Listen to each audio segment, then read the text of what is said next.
দোকানদার আঙ্কেল আমাকে ক্যান্ডি দিন। আরে কিরে মোটা দোকানদারটা ঘুমাচ্ছে, এটাই সুযোগ কিছু একটা চুরি করে পলাই।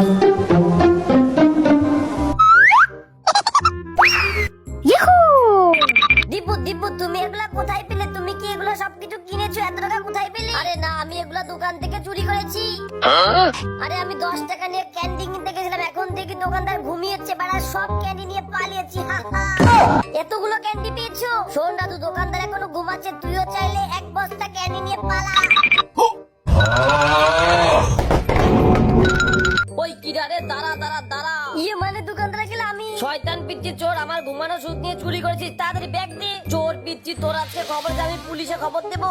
আঙ্কেল আমি চোর না, আমাকে মাফ করেন। চুপ বেটা, চুপ কর, তুই চোর।